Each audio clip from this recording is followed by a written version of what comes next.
Ada beberapa faktor. Faktor yang pertama faktor negatif.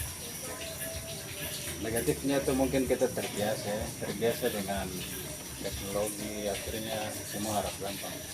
Akhirnya anak-anak juga, anak-anak kecil juga yang dulu kita tuh kan tidak pernah main HP, sekarang anak kecil juga sudah bisa main HP, akhirnya jarang bantu orang tua di rumah. Tapi faktor positifnya itu, yang positifnya itu sangat membantu. Yang pertama mempermudah kita untuk belajar, tidak perlu kita pergi baca buku lagi, cukup kita dengar, lihat, tinggal scroll saja, kita tinggal ketik cari di Mbak Google saja semua muncul.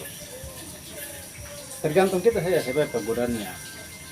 Terus kembali juga ke orang tua, bagaimana pengawasan.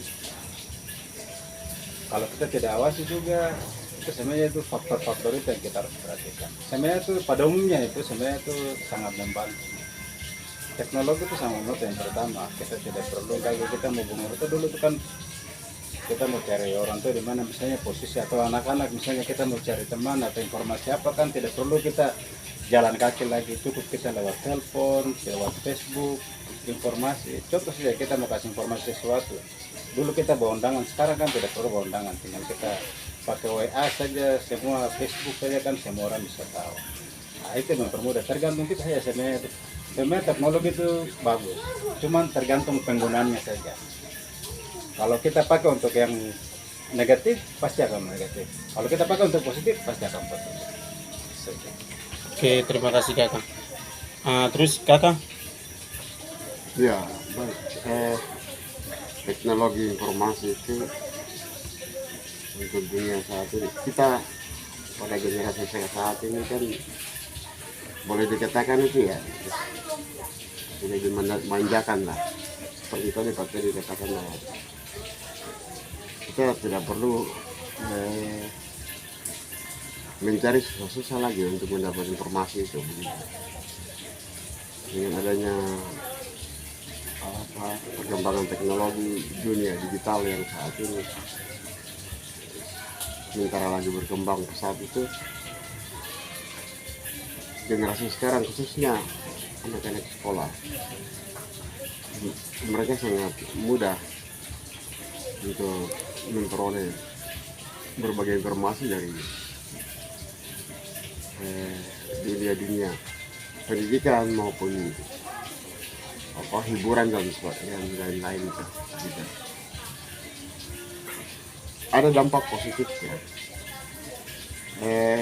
Ketika kita terlalu berlarut-larut dengan dengan sering kita searching di internet apa semua itu kan akhirnya kita lupa dengan apa yang harus kita kerjakan. Karena di dunia maya itu kan sering membawa angan-angan yang akhirnya merusak semua pemikiran apa yang harus kita kerjakan, apa yang kita lakukan itu kita lupa, sehingga jadwal yang kadang anak-anak yang harus dia sudah menyusun jadwal pekerjaannya setiap hari, rutinitasnya setiap hari itu kadang bisa lupa di situ karena asiknya dengan berselancar di dunia maya tadi gitu. Itu salah satu efek buruknya di situ. Tapi di sisi positifnya seperti tadi apa yang tadi sampaikan juga, itu menambah pengetahuan buat generasi saat ini. Mudah-mudahan